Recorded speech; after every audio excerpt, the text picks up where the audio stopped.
ठीक है, तो हम लोग सिंपल हार्मोनिक मोशन स्टार्ट करने जा रहे हैं और इसकी स्टोरी स्टार्ट होती है यूनिफॉर्म सर्कुलर मोशन से।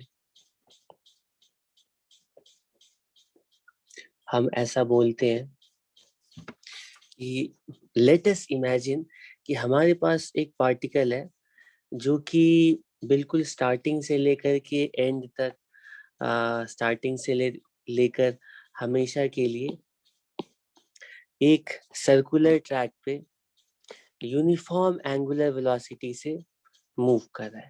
ठीक है, तो हमारे पास कोई पार्टिकल है, पार्टिकल लेटर से पार्टिकल कुछ इस टाइप का है। ठीक है, और ये पार्टिकल, ठीक है, ये पार्टिकल, इसको मैं इधर बनाता हूँ, ये पार्टिकल नॉन स्टॉप इस सर्कुलर ट्रैक पे यूनिफॉर्म एंगुलर वेलोसिटी से सर्कुलेट कर रहा है। ठीक है, तो सबसे पहले तो अगर ये पार्टिकल यूनिफॉर्म सर्कुलर मोशन कर रहा है तो इस सर्कुलर मोशन करने वाले पार्टिकल की का काइनेमैटिक्स डिस्कस करते हैं। यानी कि इस सर्कुलर मोशन करने वाले पार्टिकल के लिए पोजीशन, वेलोसिटी, एक्सेलरेशन बताते हैं। ठीक है, वो हमें पहले से पता है। ठीक है, तो इस सर्कुलर मोशन करने वाले पार्टिकल का काइनेमैटिक्स डिस्कस करते हैं। ठीक है, लेट अस से ये पार्टिकल t इक्वल 0 पर कुछ यहाँ पर था। ठीक है, t इक्वल 0 पर ये पार्टिकल यहाँ पर था। ठीक है, t इक्वल्स 0। ठीक है, और ये पार्टिकल हमेशा कांस्टेंट एंगुलर वेलोसिटी ओमेगा से ही सर्कुलर मोशन एग्जीक्यूट कर रहा है।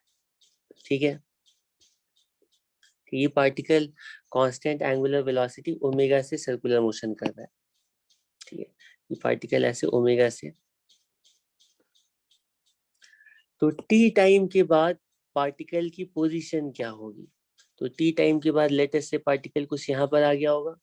ठीक है, और पार्टिकल की पोजीशन, ठीक है, अगर हमें बतानी है तो हम ऐसा बोलते हैं कि हमें पता है कि पार्टिकल हमेशा यूनिफॉर्म सर्कुलर मोशन एग्जीक्यूट कर रहा है, और यूनिफॉर्म सर्कुलर मोशन एग्जीक्यूट करने की वजह से, ठीक है, हम ऐसा बोल सकते हैं कि सर्कुलर मोशन करने वाले पार्टिकल की काइनेमैटिक्स हम एंगुलर क्वांटिटीज के टर्म्स में डिस्क्राइब करेंगे।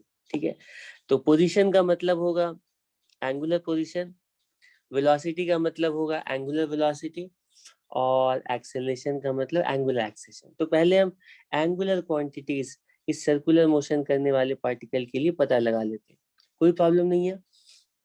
ठीक है, तो हम बोलते हैं टी टाइम पे पार्टिकल की एंगुलर पोजीशन होगी। ठीक है, टी टाइम पे पार्टिकल की एंगुलर पोजीशन होगी कितनी, ओमेगा टी के इक्वल, क्योंकि स्टार्टिंग में पार्टिकल थीटा इक्वल 0 पर था, तो टी टाइम में पार्टिकल ओमेगा टी पर पहुंच गया होगा। ठीक है, उसके बाद टी टाइम के बाद पार्टिकल की एंगुलर वेलोसिटी कितनी होगी? तो एंगुलर वेलोसिटी तो ऑलरेडी गिवन है, पार्टिकल की एंगुलर वेलोसिटी कांस्टेंट है, और पार्टिकल कांस्टेंट एंगुलर वेलोसिटी से सर्कुलर मोशन कर रहा है। ठीक है, एंगुलर एक्सेलरेशन क्या होगी? 0। एंगुलर क्वांटिटीज के बारे में सब कुछ पता है। अब हम लोग कैलकुलेट करना चाहते हैं पार्टिकल की लीनियर वेलोसिटी क्या होगी, लीनियर एक्सेलरेशन क्या होगा। ठीक है, एंगुलर क्वांटिटीज के साथ साथ हम ये भी पता लगाना चाह रहे हैं कि पार्टिकल की लीनियर वेलोसिटी, लीनियर एक्सेलरेशन क्या होगा, क्योंकि पार्टिकल एक्स वाई प्लेन में पार्टिकल का मोशन एक्स वाई प्लेन में हो रहा है, तो पार्टिकल की पोजीशन, वेलोसिटी, एक्सेलरेशन को हम काइनेमैटिक्स में तुम लोगों ने, ठीक है, पढ़ा हुआ है कि अगर पार्टिकल एक्स वाई प्लेन में मूव कर रहा है तो ऐसे पार्टिकल के मोशन की पोजीशन के लिए position vector, velocity vector, acceleration vector बताने पड़ेंगे। तो यहाँ पे हम पार्टिकल की पोजीशन वेक्टर, वेलोसिटी वेक्टर और एक्सेलरेशन वेक्टर बताना चाहते हैं। ठीक है, अगर ये पार्टिकल यूनिफॉर्म सर्कुलर मोशन कर रहा है तो position vector, velocity vector, acceleration vector क्या होंगे? ठीक है, तो मैं कह रहा हूँ कि पोजीशन वेक्टर ज्यादा हमारे काम का नहीं है, क्योंकि पोजीशन वेक्टर तो ये वाला वेक्टर होगा। ठीक है, और इसके बारे में पता है, इसका मैग्नीट्यूड पता है, डायरेक्शन पता है। हम वेलोसिटी वेक्टर और एक्सेलरेशन वेक्टर के बारे में बताना चाहते हैं कि अगर पार्टिकल यूनिफॉर्म सर्कुलर मोशन कर रहा है तो एसएचएम करने वाले पार्टिकल की वेलोसिटी वेक्टर की डायरेक्शन क्या होगी, वेलोसिटी वेक्टर का मैग्नीट्यूड क्या होगा। सबसे पहले एसएचएम करने वाले पार्टिकल के लिए वेलोसिटी वेक्टर के बारे में बताओ। ठीक है, वेलोसिटी वेक्टर का मैग्नीट्यूड, तो वेलोसिटी वेक्टर कुछ ऐसे होगी कि ये पार्टिकल की वेलोसिटी की जो डायरेक्शन होगी वो टेंजेंशियल डायरेक्शन में होगी। ठीक है, काइनेमैटिक्स के प्रिंसिपल से पाथ पे, अगर पाथ पता है तो पाथ पे टेंजेंट के अलोंग वेलोसिटी की डायरेक्शन होती है। वेलोसिटी का मैग्नीट्यूड क्या होगा, ठीक है, तो ये भी तुम्हें सर्कुलर मोशन की थ्योरी से पता है, वो ओमेगा आर के इक्वल होगा। ठीक है, और यहाँ पे लेटेस्ट से सर्कुलर मोशन की जो रेडियस है वो हमें गिवन है, सर्कुलर मोशन की रेडियस लेटेस्ट से ये ए यूनिट से है। ठीक है, तो हम लिखेंगे ओमेगा ए, ये तो मैग्नीट्यूड हो गया, और डायरेक्शन के लिए लिख देते हैं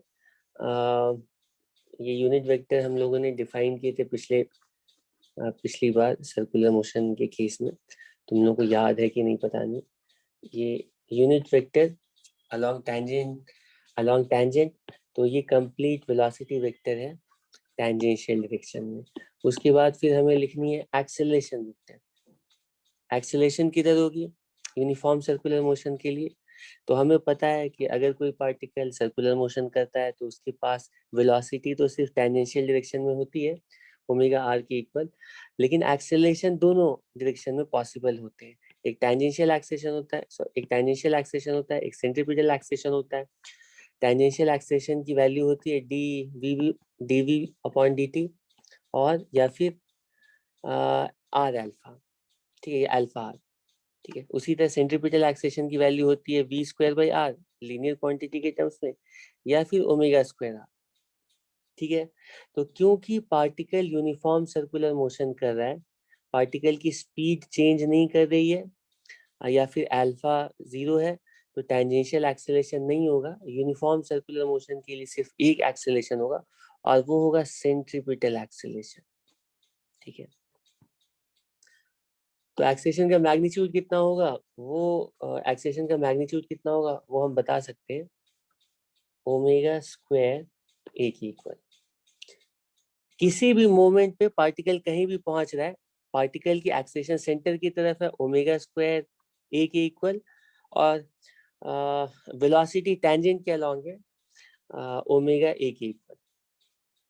ठीक है, हर जगह पर हमें सर्कुलर मोशन की वेलोसिटी वेक्टर और एक्सेलरेशन वेक्टर कंप्लीटली नोन है, यानी कि हमें सर्कुलर मोशन के काइनेमैटिक्स के बारे में सब कुछ पता है। ठीक है, इसके बाद हम बोलते हैं कि सर्कुलर मोशन पार्टिकल का जो सर्कुलर मोशन है, सर्कुलर मोशन करने वाला पार्टिकल कैसे ट्रैवल कर रहा है, ये तो हमें समझ में आ रही है कंटिन्यूअसली इस तरह से। ठीक है, इस तरह से ये सर्कुलर मोशन करने वाला पार्टिकल कैसे ट्रैवल कर रहा है वो तो पता है। कंटिन्यूअसली ये पार्टिकल यूनिफॉर्म एंगुलर वेलोसिटी के साथ इस सर्कुलर ट्रैक पे रिवॉल्व कर रहा है। ठीक है, तो हम लोग इस सर्कुलर मोशन करने वाले पार्टिकल से ज्यादा अभी इंटरेस्टेड है इस सर्कुलर मोशन करने वाले पार्टिकल के प्रोजेक्शन के मोशन पर। ठीक है, तो हम लोग देखना चाहते हैं कि जैसे जैसे ये सर्कुलर मोशन करने वाला पार्टिकल अपने ट्रैक पे आगे जा रहा है, तो इसका प्रोजेक्शन कैसे, इस सर्कुलर मोशन करने वाले पार्टिकल का वाई एक्सिस पे हम प्रोजेक्शन देखना चाहते हैं, वाई एक्सिस पे प्रोजेक्शन कैसे मूव कर रहा है। ठीक है, तो अब तुम सर्कुलर मोशन करने वाले पार्टिकल के करस्पॉन्डिंग उस सर्कुलर मोशन करने वाले पार्टिकल के प्रोजेक्शन का मोशन अगर देखोगे तो तुम थोड़ा इमेजिन कर सकते हो कि प्रोजेक्शन का जो मोशन होगा वो कुछ, ठीक है, मोर और लेस, अगर तुम इसको इमेजिन कर पा रहे हो। ठीक है, तो हमें करना क्या है कि सर्कुलर मोशन करने वाले पार्टिकल के प्रोजेक्शन का मोशन कैसा हो रहा है पता लगाना है। ठीक है, तो हम बोलते हैं कि लेटेस्ट से, ठीक है, ये मान लो, ये मान लो यहाँ पर भी सर्कुलर मोशन करने वाला पार्टिकल 0 पर है, तो जैसे जैसे सर्कुलर मोशन करने वाला पार्टिकल यूनिफॉर्म एंगुलर स्पीड से आगे जा रहा है, तो तुम्हें सोचना है कि इसका प्रोजेक्शन कहाँ पर, जैसे यहाँ पर पार्टिकल आया ना, ठीक है, तो इसका प्रोजेक्शन कुछ इस जगह पर आ गया, ठीक है। सर्कुलर मोशन करने वाला पार्टिकल यहाँ पर आया, तो इसका प्रोजेक्शन कुछ इस जगह पर आ गया, ठीक है। सर्कुलर मोशन करने वाला पार्टिकल कुछ, ठीक है, यहाँ पर आया, तो इसका प्रोजेक्शन कुछ यहाँ पर आ गया, ठीक। क्या क्या समझ में आ रहा है? इसके प्रोजेक्शन का मोशन हमें देखना है, ठीक है। इसके प्रोजेक्शन का मोशन हमें वाई एक्सिस पे देखना है कैसा हो रहा है, ठीक है। तो एक बार थोड़ी देर के लिए ना, ठीक है, तुम साथ साथ जैसे जैसे सर्कुलर मोशन करने वाला पार्टिकल अपने ट्रैक पे आगे जा रहा है यूनिफॉर्म एंगुलर स्पीड से, ठीक है, बार बार मैं मेंशन कर रहा हूँ कि सर्कुलर मोशन करने वाला पार्टिकल यूनिफॉर्म एंगुलर वेलोसिटी से ट्रैवल कर रहा है, तो तुम थोड़ी देर के लिए ना इस सर्कुलर मोशन करने वाले पार्टिकल की प्रोजेक्शन इमेजिन करने की कोशिश करो अपने दिमाग में, ठीक है। मैं उसको दोनों साइमल्टेनियसली मैं नहीं बता पा रहा हूँ, लेकिन मैं तुम्हारे दिमाग पर भरोसा कर रहा हूँ, और मैं एक्सपेक्ट कर रहा हूँ कि जैसे जैसे सर्कुलर मोशन करने वाला पार्टिकल आगे जा रहा है, तुम इमेजिन कर रहे हो कि इसके साथ साथ वाई एक्सिस पे इसका प्रोजेक्शन कैसे कैसे मूव कर रहा होगा, तुम गेस कर पा रहे हो, ठीक है। जब सर्कुलर मोशन करने वाला पार्टिकल कुछ यहाँ पर होगा, ठीक है, जब सर्कुलर मोशन करने वाला पार्टिकल यहाँ पर होगा, तो उस टाइम में प्रोजेक्शन कहाँ पर होगा गेस कर सकते हो, वो कुछ यहाँ पर होगा, ठीक है। इसको थोड़ा ऐसे ही बनाता हूँ। सर्कुलर मोशन करने वाला पार्टिकल यहाँ पर है, प्रोजेक्शन यहाँ पर है। सर्कुलर मोशन करने वाला पार्टिकल थोड़ी देर बाद यहाँ पर पहुंच गया, उस टाइम में पता है प्रोजेक्शन कहाँ पर होगा, इस जगह पर, ठीक है। इमेजिन कर पा रहे हो? सबसे पहला स्टेप है, तुम्हें समझना है कि ओवरऑल सर्कुलर मोशन करने वाले पार्टिकल के प्रोजेक्शन का मोशन होगा कैसा। बाद में हम इसके करस्पॉन्डिंग मैथमेटिकल इक्वेशन निकालेंगे कि ये प्रोजेक्शन के मोशन के लिए इक्वेशन ऑफ मोशन क्या है। लेकिन अभी थोड़ा तुम्हें विजुअलाइज करना होगा कि जैसे जैसे सर्कुलर मोशन आगे जा रहा है, वैसे वैसे प्रोजेक्शन कहाँ जा रहा होगा, कि तुम देख सकते हो कि फर्स्ट क्वाड्रेंट में जब ये सर्कुलर मोशन 0 से 90 जाएगा ना, तो इसका प्रोजेक्शन कहाँ जाएगा पता है? प्रोजेक्शन कहाँ जाएगा? प्रोजेक्शन हमेशा वाई एक्सिस पर ही रहेगा, प्रोजेक्शन 0 से प्लस ए जाएगा, ठीक है। तुम इमेजिन कर पा रहे हो, ठीक है। इसके करस्पॉन्डिंग प्रोजेक्शन कुछ इस तरह से है, ठीक है। अब ये प्रोजेक्शन, सॉरी, सर्कुलर मोशन यहाँ पर आ जाएगा, तो उस टाइम में अब प्रोजेक्शन क्या करेगा पता है? ठीक, प्रोजेक्शन चलते चलते इस तरह से, ठीक है, तुम इमेजिन कर सकते हो सर्कुलर मोशन ऐसे, ठीक, अपने सर्कुलर ट्रैक पे रिवॉल्व कर रहा है, और उसका जो प्रोजेक्शन है अपवर्ड मोशन कर रहा है प्लस पॉजिटिव वाई एक्सिस की तरफ, और जैसे ही सर्कुलर मोशन सेकेंड क्वाड्रेंट में आता है, तो अब जो प्रोजेक्शन है ना वो वापस आता है, ठीक है। और कुछ देर के बाद उसका प्रोजेक्शन यहाँ पर आ जाएगा, और सर्कुलर मोशन चलते चलते जैसे यहाँ आएगा, तो उस टाइम में इसका जो प्रोजेक्शन है वो कुछ चलते चलते यहाँ पर आ जाएगा, और सर्कुलर मोशन चलते चलते जैसे ही 180 डिग्री पर आएगा, प्रोजेक्शन दोबारा ओरिजिन पर पहुंच जाएगा, ठीक है। तो मैं एक्सपेक्ट कर रहा हूँ कि तुम इमेजिन कर पा रहे हो कि सर्कुलर मोशन तो कुछ इस तरह से अपने सर्कुलर ट्रैक पे मूव कर रहा होगा, लेकिन इसका जो प्रोजेक्शन है हमेशा, ठीक है, हमेशा वाई एक्सिस पर ही मूव कर रहा होगा। इसका प्रोजेक्शन हमेशा वाई एक्सिस पर ही इस तरह से ऑसिलेट कर रहा होगा। प्रोजेक्शन का मोशन बिल्कुल वन डायमेंशनल मोशन होगा, ठीक, प्रोजेक्शन हमेशा वाई एक्सिस पर ही मूव करेगा। तो हम इस प्रोजेक्शन का ही काइनेमैटिक्स डिस्कस करना चाहते हैं। काइनेमैटिक्स का मतलब है कि इस प्रोजेक्शन के बारे में हम बताना चाहते हैं कि किसी भी टी टाइम पे ये तो इस प्रोजेक्शन की पोजीशन क्या होगी, किसी भी टी टाइम पे इस प्रोजेक्शन की वेलोसिटी क्या होगी, है ना, और किसी भी टी टाइम पे इस प्रोजेक्शन की एक्सेलरेशन क्या होगी, ठीक है। कैलकुलेट करना स्टार्ट करते हैं, ठीक है। प्रोजेक्शन की पोजीशन, वेलोसिटी, एक्सेलरेशन, ठीक है। टी टाइम में प्रोजेक्शन कहाँ पर पहुंचेगा हम बताना चाहते हैं, तो हम सोचते हैं कि अगर हम सर्कुलर मोशन करने वाला पार्टिकल टी टाइम में कहाँ पर पहुंच जाएगा बता पाते हैं, तो उसका प्रोजेक्शन कहाँ पहुंचेगा वो भी बता सकते हैं। ठीक है, तो सर्कुलर मोशन तो हमें पता है कहाँ पहुंचेगा। ठीक है, सर्कुलर मोशन पहुंच रहा है कुछ यहाँ पर। ठीक है, ओके, सर्कुलर मोशन पहुंच रहा है टी टाइम के बाद, सर्कुलर मोशन पहुंच रहा है। ठीक है, ये एंगल है। ठीक है, ऐसे ये एंगल है ओमेगा टी। ठीक है, टी इक्वल 0 पर सर्कुलर मोशन कुछ यहाँ पर था, ये टी इक्वल 0 वाली पोजीशन है। तो टी इक्वल 0 पर इसका प्रोजेक्शन ओरिजिन पर था। ठीक है, प्रोजेक्शन अपना मोशन ओरिजिन से स्टार्ट कर रहा है। सर्कुलर मोशन सर्कुलर मोशन करने वाला पार्टिकल अपना मोशन थीटा इक्वल 0 डिग्री से स्टार्ट कर रहा है। ठीक है, टी टाइम के बाद सर्कुलर मोशन करने वाला पार्टिकल कहाँ पर पहुंच जाएगा, ओमेगा टी पर पहुंच जाएगा। तो इसका प्रोजेक्शन कहाँ पर पहुंचेगा। ठीक है, इसका प्रोजेक्शन कहाँ पर पहुंचेगा, इसका प्रोजेक्शन पहुंचेगा ठीक कुछ यहाँ पर, परपेंडिकुलर ड्रॉ करके पता चल जाए प्रोजेक्शन कहाँ पहुंचेगा। और प्रोजेक्शन की जो पोजीशन है टी टाइम में, इसको हम अज्यूम कर रहे हैं, let us call this position of projection at time t, इसको हम लिख रहे हैं y। ठीक है, ऑब्वियसली प्रोजेक्शन का मोशन वन डायमेंशनल मोशन है, तो वन डायमेंशनल मोशन की काइनेमैटिक्स में हम सिर्फ कोऑर्डिनेट्स यूज करते हैं पोजीशन वेलोसिटी एक्सेशन के लिए।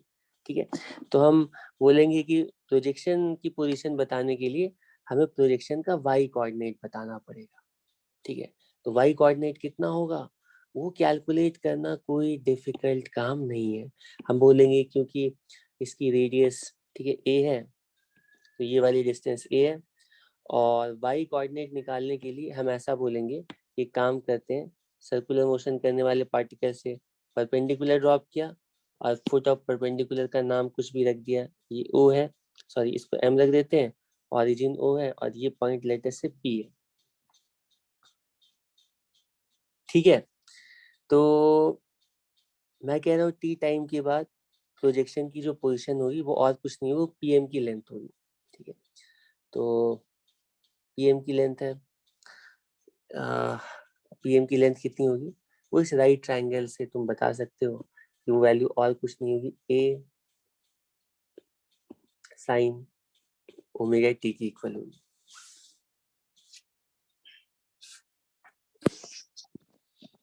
ठीक है, तो इससे पहले हम गेस कर रहे थे कि प्रोजेक्शन का जो मोशन होगा वो ऑसिलेटरी नेचर का होगा।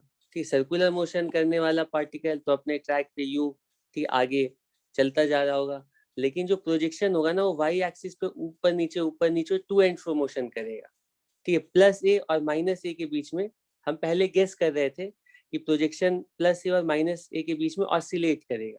ठीक है, तो प्रोजेक्शन की इक्वेशन ऑफ मोशन का जो एक्सप्रेशन आ रहा है ये भी बता रहा है कि y की जो वैल्यू है ना वो, क्योंकि ये साइन फंक्शन है और साइन फंक्शन +1 -1 के बीच में ही रहता है, एंगल की वैल्यू कुछ भी हो, तो इस मैथमेटिकल एक्सप्रेशन से भी हमें पता चल रहा है कि y की वैल्यू +a और -a के बीच में ही रहेगी, जिसका मतलब है कि ये ऐसे पार्टिकल की मोशन की इक्वेशन है जो कि हमेशा प्लस या माइनस ए के बीच में ऑसिलेट कर रहा है।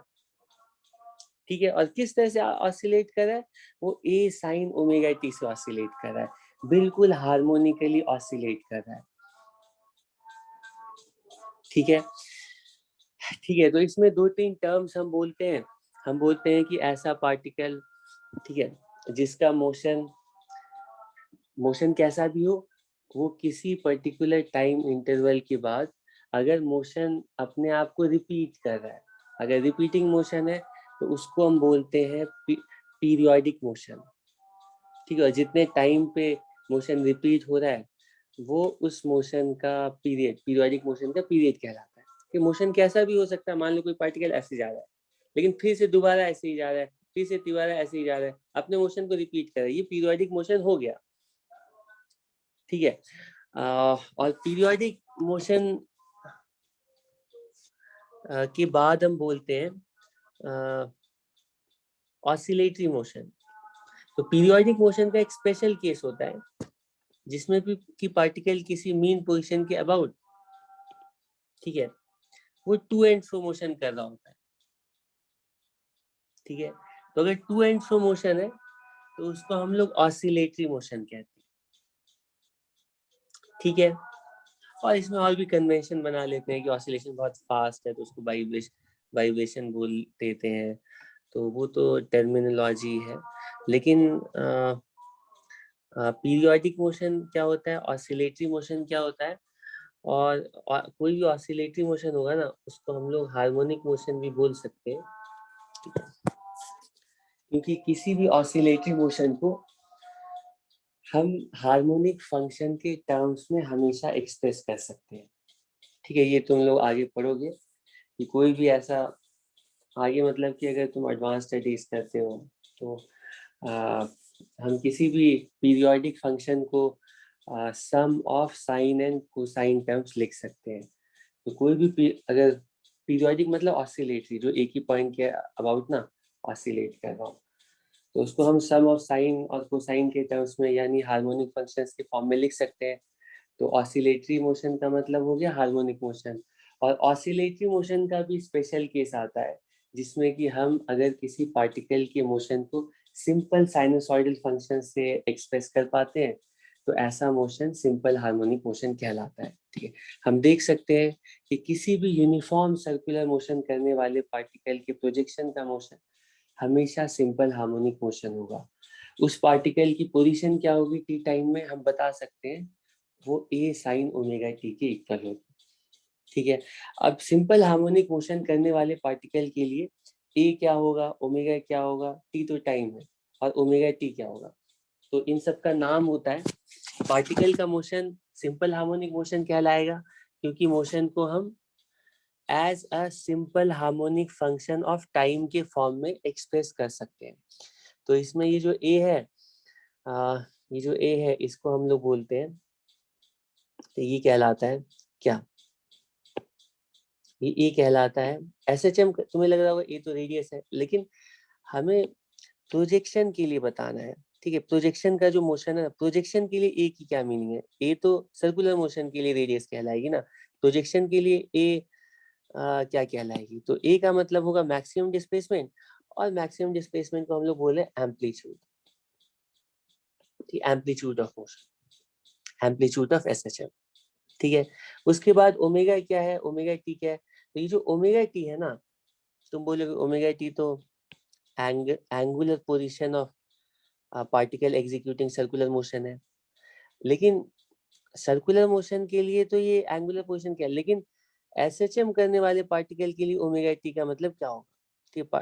एसएचएम करने वाला पार्टिकल यहाँ पर पहुंच रहा है तो हम बोलते हैं एसएचएम करने वाला पार्टिकल जिस सर्कुलर मोशन का प्रोजेक्शन है वो सर्कुलर मोशन कितने एंगल पर है, ये, ठीक है, ये एसएचएम करने वाले पार्टिकल के लिए फेज कहलाता है। फेज का मतलब होता है, एसएचएम करने वाले पार्टिकल के लिए फेज का मतलब होता है कि वो एसएचएम करने वाला पार्टिकल जिस सर्कुलर मोशन, वो एसएचएम करने वाला पार्टिकल जिस सर्कुलर मोशन का प्रोजेक्शन है वो सर्कुलर मोशन कितने एंगल पर है, उस सर्कुलर मोशन की एंगुलर पोजीशन क्या, इसी को फेज बोलते हैं, ठीक है। ठीक है, तो तुम देख सकते हो जैसे जैसे सर्कुलर मोशन करने वाला पार्टिकल ना 0 डिग्री से आगे चलते चलते 90 डिग्री पर जाएगा, वैसे वैसे एसएचएम करने वाला पार्टिकल, ठीक है, एसएचएम करने वाले पार्टिकल की पोजीशन तो 0 से ए होगी, लेकिन पूछा जाएगा कि एसएचएम करने वाले पार्टिकल का फेज क्या होगा, तो एसएचएम करने वाले पार्टिकल का फेज 0 से 90 जाएगा, ठीक है। क्या क्या समझ में आ रहा है, ठीक है। तो हम बोलते हैं ये वाला जो टर्म है ना ये कहलाता है ओमेगा टी, ये कंबाइंड साइन के आगे पूरा जो आर्ग्यूमेंट है ना ये कहलाता है फेज ऑफ एसएचएम, ठीक है। अब उसमें ओमेगा क्या है, फिर तुम बोलोगे ओमेगा तो सर्कुलर मोशन करने वाले पार्टिकल की एंगुलर वेलोसिटी है, लेकिन हम एसएचएम के लिए जानना चाहते हैं कि ओमेगा का क्या मतलब होगा। एसएचएम करने वाला पार्टिकल तो सर्कुलर मोशन नहीं कर रहा है तो उसके लिए एंगुलर वेलोसिटी मीनिंगलेस है। तो ओमेगा SHM करने वाले पार्टिकल के लिए क्या है, तो SHM करने वाले पार्टिकल के लिए ओमेगा को हम लोग बुलाते हैं एंगुलर फ्रीक्वेंसी। एंगुलर फ्रीक्वेंसी क्यों बोलते हैं, तो वो टाइम के साथ तुम्हें थोड़ा और इसका अंदाजा हो जाएगा। ठीक है, तुम्हें ये समझना है कि SHM के लिए एंगुलर फ्रीक्वेंसी का मतलब है कि ये SHM जिस सर्कुलर मोशन का प्रोजेक्शन है उस सर्कुलर मोशन की एंगुलर वेलोसिटी। ठीक है, SHM के लिए फेज का मतलब है ये SHM जिस सर्कुलर मोशन का प्रोजेक्शन है उस सर्कुलर मोशन के लिए एंगुलर पोजीशन, कितने एंगल पर है सर्कुलर मोशन करने वाला पार्टिकल, ये एंगुलर पोजीशन SHM के लिए फेज कहलाई। ठीक है, और ये ए तो हम सीधा SHM के लिए डायरेक्टली डिफाइन कर सकते हैं, उसके लिए सर्कुलर मोशन की हेल्प लेने की जरूरत नहीं है। हम बोलेंगे SHM करने वाला पार्टिकल मीन से जितना मैक्सिमम दूर जा रहा है ना, तो इसकी मैक्सिमम डिस्प्लेसमेंट है, यही एम्पलीट्यूड है। ठीक है, ठीक है, अब तुम्हें इस एग्जाम्पल से क्लियर हो गया होगा कि हमने एक कोई भी रैंडम ऐसा सर्कुलर यूनिफॉर्म सर्कुलर मोशन करने वाला पार्टिकल उठाया, उसके प्रोजेक्शन का मोशन देखा, पता चला कि प्रोजेक्शन का मोशन हमेशा एक सिंपल हार्मोनिक मोशन होगा। ठीक है, तो हम बोलते हैं किसी भी यूनिफॉर्म सर्कुलर मोशन के प्रोजेक्शन का मोशन हमेशा सिंपल हार्मोनिक मोशन होता है। और यहीं पर नहीं रुकते, इसके साथ साथ आगे बोलते हैं कि कोई भी पार्टिकल अगर सिंपल हार्मोनिक मोशन कर रहा है, मतलब कि उसके मोशन को हम सिंपल हार्मोनिक फंक्शन के फॉर्म में लिख सकते हैं या सिंपल या सिंगल साइनसॉइडल फंक्शन के फॉर्म में लिख सकते हैं, तो ऐसे पार्टिकल के लिए हम हमेशा बोल सकते हैं, ठीक है, कोई भी ऐसा पार्टिकल जो सिंपल हार्मोनिक मोशन कर रहा है, हम हमेशा ऐसे पार्टिकल को किसी न किसी यूनिफॉर्म सर्कुलर मोशन करने वाले पार्टिकल के प्रोजेक्शन की तरह देख सकते हैं। ठीक है, हो सकता है कि तुम्हें सिर्फ SHM करने वाला पार्टिकल दिख रहा हो, तो सिर्फ SHM करने वाला पार्टिकल, लेकिन इसके बैकग्राउंड में तुम इमेजिन करोगे ये SHM करने वाला पार्टिकल जरूर किसी न किसी यूनिफॉर्म सर्कुलर मोशन करने वाले पार्टिकल का प्रोजेक्शन ही होगा। ठीक है, तो SHM करने वाले पार्टिकल के लिए फेज का मतलब होता है कि वो SHM करने वाला पार्टिकल, ठीक है, वो SHM करने वाला पार्टिकल जिस यूनिफॉर्म सर्कुलर मोशन का प्रोजेक्शन है उस यूनिफॉर्म सर्कुलर मोशन की एंगुलर पोजीशन क्या है। SHM करने वाले पार्टिकल के लिए एंगुलर फ्रीक्वेंसी का मतलब है कि ये SHM करने वाला पार्टिकल जिस यूनिफॉर्म सर्कुलर मोशन करने वाले पार्टिकल का प्रोजेक्शन है उस सर्कुलर मोशन करने वाले पार्टिकल की एंगुलर वेलोसिटी क्या है, ये एंगुलर फ्रीक्वेंसी कहलाती है। ठीक है, तो पोजीशन तुमने पता लगा लिया, पोजीशन देख करके पता चल रहा है कि सिंगल साइनोसॉइडल फंक्शन है, प्रोजेक्शन का मोशन सिंपल हार्मोनिक मोशन है। अब इसके आगे क्वेश्चन उठता है कि ये तो पोजीशन बता दिया, किसी भी टाइम पे पार्टिकल की पोजीशन क्या होगी हम कंप्लीटली बता सकते हैं। अब क्वेश्चन उठता है कि किसी भी टी टाइम पे पार्टिकल की वेलोसिटी क्या होगी, एक्सेलरेशन क्या होगा। कोई प्रॉब्लम नहीं है, ठीक है, पोजीशन पता है तो वेलोसिटी हम लिखेंगे। ठीक है, वेलोसिटी हम लिखेंगे, डिफ्रेंशिएट कर देते हैं। डिफ्रेंशिएट करने के बाद पता चल रहा है ओमेगा ए, ठीक है, कॉस ओमेगा टी।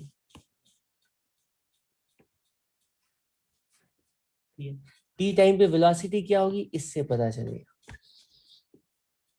अभी सिर्फ पोजीशन और वेलोसिटी का एक्सप्रेशन हमने लिखा है, इससे हमें पता इतना पता चल चुका है कि पहले पोजीशन फंक्शन को थोड़ा केयरफुली देखो। पोजीशन फंक्शन को देख करके पता चला कि पोजीशन की मैक्सिमम वैल्यू ए है, मिनिमम वैल्यू माइनस ए है। ठीक, पोजीशन की वैल्यू प्लस ए माइनस ए के बीच में रहेगी। और साइन फंक्शन का मतलब है 0 से स्टार्ट होकर के प्लस ए, फिर 0, फिर माइनस ए, फिर 0, और इस तरह से पोजीशन की वैल्यू प्लस ए माइनस ए के बीच में ऑसिलेट करेगी। हम बोलेंगे पोजीशन की वैल्यू ए और प्लस ए और माइनस ए के बीच में रहेगी। वेलोसिटी पे आते हैं, हमें पता चलता है कि SHM करने वाले पार्टिकल की जो वेलोसिटी है ना वो भी साइनसॉइडली ही ऑसिलेट करेगी, वो कोसाइन फंक्शन से ऑसिलेट करेगी, क्योंकि हमें पता है cos थीटा की भी जो वैल्यू होती है वो +1 -1 के बीच में रहती है। तो तुम इस एक्सप्रेशन को देख करके बता सकते हो कि वेलोसिटी की वैल्यू ना प्लस ओमेगा ए और माइनस ओमेगा ए के बीच में रहेगी। मैक्सिमम वैल्यू वेलोसिटी की ओमेगा ए होगी और minimum value minus omega A होगी। ठीक है, लेकिन ये कॉस फंक्शन है, इसका मतलब स्टार्टिंग में वेलोसिटी मैक्सिमम ओमेगा ए के इक्वल, सो स्टार्टिंग में वेलोसिटी मैक्सिमम है प्रोजेक्शन के लिए ओमेगा ए के इक्वल, और जैसे जैसे ऊपर जा रहा है पार्टिकल, इसकी वेलोसिटी कम होते जा रही है, यहाँ पे वेलोसिटी 0। ठीक, कॉस फंक्शन क्या होता है? कॉस फंक्शन फर्स्ट क्वाड्रेंट में मैक्सिमम से 1 से 0 जाता है, तो कॉस फंक्शन ना डिक्रीज करता है। ठीक, साइन फंक्शन 0 से 1 जाता है, कॉस फंक्शन 1 से 0 जाता है। तो साइन और कॉस के बारे में पता है तो तुम्हें समझ में आ जाएगा कि पोजीशन 0 से ए जाएगी, लेकिन वेलोसिटी मैक्सिमम से 0, यानी ओमेगा ए स्टार्टिंग में वेलोसिटी होगी और फिर वेलोसिटी डिक्रीज होते होते 0।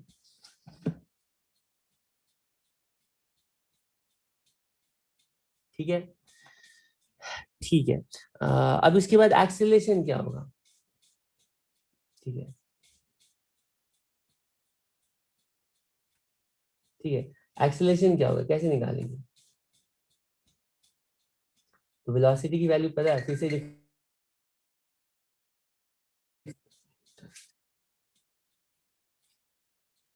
है, एक्सेलरेशन बताओ, फिर से डिफ्रेंशिएट करेंगे और एक्सेलरेशन की वैल्यू पता चल जाती है माइनस ओमेगा स्क्वायर ए साइन ओमेगा टी। ठीक है, और हमें पता चलता है कि एक्सेलरेशन की मैक्सिमम वैल्यू ओमेगा स्क्वायर ए के इक्वल होगी, जैसे वेलोसिटी की मैक्सिमम वैल्यू ओमेगा ए के इक्वल होगी। ठीक है, तो ये एसएचएम करने वाले पार्टिकल के लिए इक्वेशन ऑफ मोशन है, इनको यूज करके एसएचएम करने वाले पार्टिकल के लिए तुम्हें काइनेमैटिक्स का कोई क्वेश्चन पूछा जाएगा, तो इन तीनों इक्वेशंस को यूज करके तुम सॉल्व कर सकते हो। ठीक है, टाइम बताई जाएगी, पोजीशन पूछी जाएगी, पोजीशन बताई जाएगी, टाइम पूछा जाएगा, है ना। टाइम पे वेलोसिटी पूछी जाएगी, एक्सेलरेशन पूछी जाएगी, कैलकुलेट कर सकते हैं। ठीक है, लेकिन काइनेमैटिक्स में ही तुम लोगों ने देखा है कि बहुत सारे ऐसे क्वेश्चंस होते हैं जिसमें टाइम नहीं गिवन होती है ना, उसमें वेलोसिटी, उसमें पोजीशन गिवन होती है। ठीक, वाई की वैल्यू a/2 है, पूछा जाए a/2 पर बताओ पार्टिकल की, एसएचएम करने वाले पार्टिकल की वेलोसिटी क्या होगी, मतलब टाइम नहीं पता है, हमें पोजीशन बता दी है और पोजीशन से डायरेक्टली वेलोसिटी बतानी है। इन इक्वेशन ऑफ, ये इक्वेशन ऑफ मोशन कंप्लीट है एसएचएम करने वाले पार्टिकल के लिए, इनको यूज करके एसएचएम के काइनेमैटिक्स के सारे क्वेश्चन सॉल्व कर सकते हो। ठीक, अगर टाइम दिया गया है, वेलोसिटी पूछी गई है, तब तो डायरेक्टली यहीं से कैलकुलेट कर सकते हो। लेकिन अगर वाई की वैल्यू दी गई है, वाई की वैल्यू कुछ भी हो सकती है ना, एसएचएम करने वाला पार्टिकल कहाँ पर है बता दिया गया, अब वेलोसिटी पूछी गई है, तो इन इक्वेशंस को यूज करके डायरेक्टली नहीं बता पाओगे। तुम सोचो पोजीशन पता है, तो पहली इक्वेशन से हम टाइम निकाल लेते हैं, टाइम पता चल गया तो पुट करके वेलोसिटी निकाल लेते हैं, या इसी तरह से एक्सेलरेशन। तो कई बार ऐसा होता है कि हमें टाइम नहीं चाहिए होता है, हमें पोजीशन वेलोसिटी एक्सेलरेशन का रिलेशनशिप चाहिए होता है, तो हम लोग इन्हीं इक्वेशंस को ना मॉडिफाई करके, ठीक है, ये जो कॉस ओमेगा टी है इसको हम लोग लिख सकते हैं √1 minus sine square omega T. ठीक है, और ये ए को अंदर भेजेंगे तो ए स्क्वायर माइनस ए साइन ओमेगा टी का होल स्क्वायर, तो ये वाला जो एक्सप्रेशन है ना वो ए स्क्वायर माइनस वाई स्क्वायर हो जाएगा। तो ये सिंपल ट्रिग्नोमेट्री है, मैं इसको एक्सप्लेन नहीं कर रहा हूँ, तुम एक सेकेंड में, ठीक है, चेक कर सकते हो कि वेलोसिटी की value as a function of y अगर निकालेंगे तो वैल्यू आ रही है ओमेगा, ठीक है, √a square minus y square. तो पोजीशन अगर पता है तो डायरेक्टली वेलोसिटी निकाल सकते हैं। उसी तरह एक्सेलरेशन की value minus omega square y की,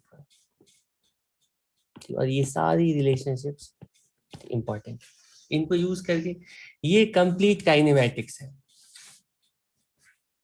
ठीक है, अब इसके बाद पूछा जाता है कि ये बताओ कि वेलोसिटी वर्सेस टाइम ग्राफ कैसा होगा, एक्सेशन वर्सेस टाइम ग्राफ कैसा होगा, है ना, वेलोसिटी वर्सेस पोजीशन ग्राफ कैसा होगा, एक्सेशन वर्सेस पोजीशन ग्राफ, ये क्वेश्चन पूछे जाते हैं एसएचएम करने वाले पार्टिकल के लिए।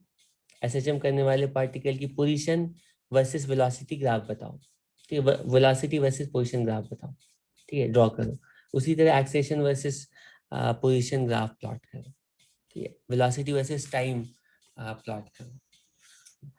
अगर सच में पार्टिकल ऑरिजिन से अपना मोशन स्टार्ट कर रहा है, मतलब सर्कुलर मोशन करने वाला पार्टिकल 0 डिग्री से अपना मोशन स्टार्ट कर रहा है, तो उस टाइम में position, velocity, acceleration as a function of time कुछ ऐसी दिखेंगी, ठीक है। और इनका ग्राफ प्लॉट करना है तो वो तुम 2 मिनट में प्लॉट कर सकते हो, ठीक है। ग्राफ प्लॉट करना है तो कोई प्रॉब्लम नहीं है, ठीक है। ये लेटेस्ट से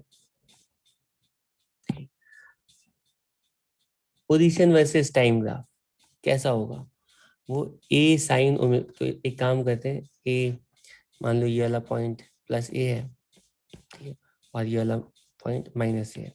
तो पोजीशन टाइम ग्राफ की जो वैल्यू, पोजीशन टाइम ग्राफ जो बनेगा वो कुछ, ठीक है, ऐसा, ठीक है। उसके बाद ऐसा, ठीक है, ऐसा, ठीक है। इसको थोड़ा मॉडिफाई, ये पोजीशन टाइम ग्राफ बनेगा, ठीक है, साइन फंक्शन की तरह। अब बोला गया है इसी ग्राफ में ना, ठीक है, इसी ग्राफ में बताओ, ये एक टाइम पीरियड है, ये 2 टाइम पीरियड है। इसी ग्राफ में पूछा गया है कि ये बताओ कि वेलोसिटी वर्सेस टाइम ग्राफ कैसा, वो कोसाइन फंक्शन होगा, ठीक है। तो एक काम करते हैं, हम इसी को कॉपी कर लेते हैं, ठीक, इसी को यूज कर लेंगे हम,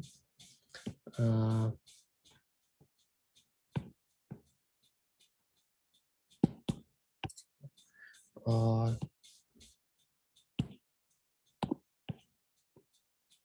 ठीक है। तो अगर तुमसे पूछा जाए कि वेलोसिटी ये कोसाइन ग्राफ होगा कुछ इस तरह से,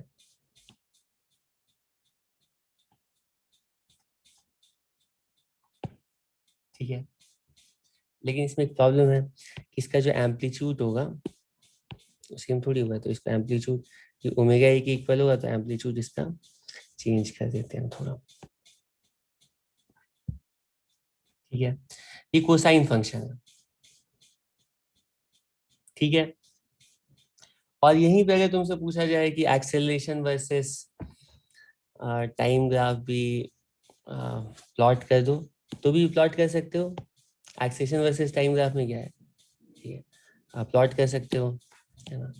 इसे सेम ग्राफ की हेल्प लेते हैं, हटा देता हूँ, इसको हमें इन्वर्ट करना है, तो क्या किया जाए, अ,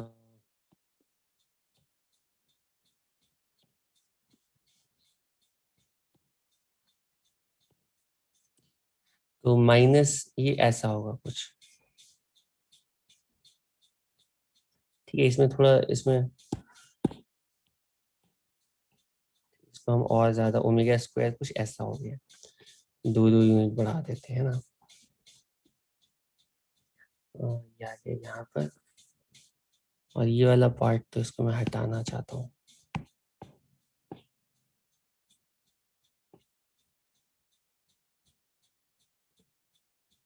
ठीक है। तो ये ग्राफ्स होंगे, ठीक है। अब इसको तुम अच्छे से देख सकते हो, यहाँ पे वेलोसिटी का जो एम्पलीट्यूड है वो कुछ ये ओमेगा ए के इक्वल है, ठीक है। और एक्सेलेरेशन का जो एम्पलीट्यूड है वो ओमेगा स्क्वायर ए के इक्वल है, ठीक है। इसमें पोजीशन, ये वाला ग्राफ पोजीशन ग्राफ है, ये वाला ग्राफ ग्राफ वेलोसिटी ग्राफ है, ठीक है। और ये लास्ट वाला जो है एक्सेलरेशन है, ठीक है। तुम देख सकते हो कि t इक्वल 0 पर पोजीशन 0 है, एक्सेलरेशन भी 0 है, लेकिन वेलोसिटी मैक्सिमम है। और जैसे जैसे टाइम आगे बढ़ रहा है, और टाइम आगे बढ़ते बढ़ते जैसे ही 90 डिग्री पर आते हैं, जैसे ही फेज 90 डिग्री होता है, तो उस टाइम में वेलोसिटी 0 हो जाती है, पोजीशन प्लस ए हो जाता है, और एक्सेलरेशन मिनिमम हो जाता है। तो ये किस टाइम की बात है पता है, एसएचएम करने वाला पार्टिकल यहाँ पर पहुंचा है, इस टाइम में वेलोसिटी तो 0 है, ठीक है। एसएचएम करने वाला पार्टिकल यहाँ पे पहुंचा है, वेलोसिटी तो 0 है, लेकिन एक्सेलरेशन मैक्सिमम है, मतलब मैग्नीट्यूड मैक्सिमम है डाउनवर्ड डायरेक्शन में, और पोजीशन प्लस ही है, ठीक है, ठीक है। ये तो इनकी पोजीशन हो गई, पोजीशन टाइम ग्राफ हो गया, इसको अलग अलग ड्रॉ करता तो ज़्यादा अच्छा रहता, लेकिन इनको ना इंडिविजुअली तुम ग्राफ्स को तुम्हें खुद से प्लॉट करके प्रैक्टिस करना है।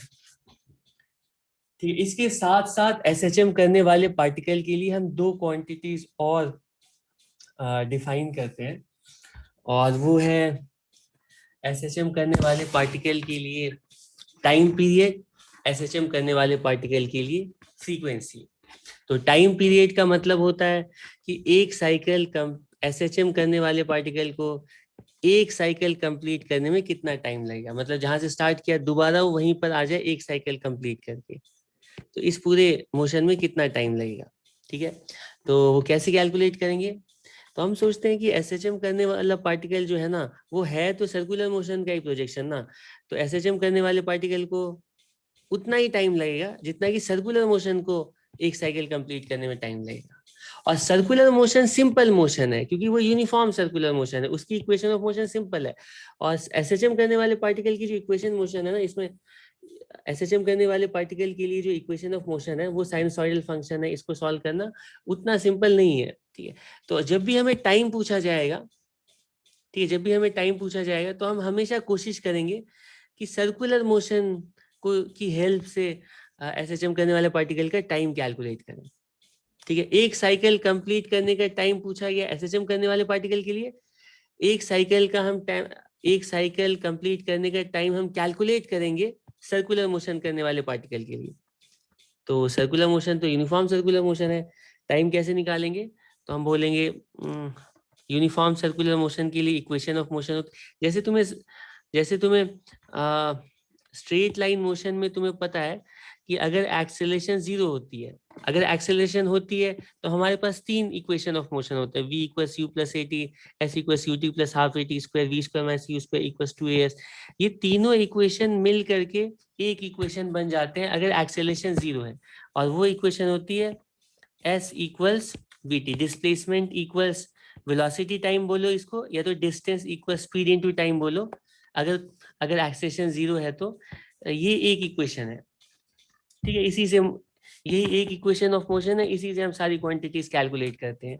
कब, जब यूनिफॉर्म मोशन है, ठीक है, स्ट्रेट लाइन मोशन की बात कर रहा हूं। उसी तरह से अगर कोई पार्टिकल सर्कुलर मोशन कर रहा है, ठीक है, यूनिफॉर्मली एक्सेलरेटेड सर्कुलर मोशन कर रहा है, तो उसके लिए तीन इक्वेशन ऑफ मोशन होते हैं। ठीक है, एक होता है final angular velocity, initial angular velocity plus alpha t. ठीक है, दूसरी होती है theta equals omega t plus half alpha t square, है ना, फिर omega final square omega initial square equals two alpha theta. अगर अल्फा 0 है तो ये तीनों इक्वेशन मिलकर एक इक्वेशन बन जाती है, और वो इक्वेशन होती है angular displacement equals angular velocity multiplied by time T. ठीक है, तो हमें टाइम पता लगाना है एक साइकिल का कितना होगा, तो हम बोलेंगे सर्कुलर मोशन के लिए हम हमेशा टाइम लिख सकते हैं, टाइम की वैल्यू होगी angular displacement upon angular speed. ठीक है, और एक साइकिल के टाइम का मतलब होगा, एक साइकिल के टाइम का मतलब है 2 पाई एंगुलर डिस्प्लेसमेंट का टाइम। तो एंगुलर डिस्प्लेसमेंट 2 पाई, एंगुलर स्पीड ओमेगा, और ये सर्कुलर मोशन के लिए टाइम पीरियड है, और यही एसएचएम करने वाले पार्टिकल का टाइम पीरियड होगा।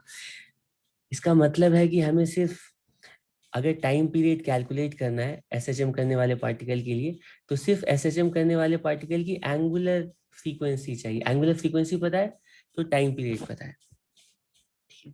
और फ्रीक्वेंसी डिफाइन करते हैं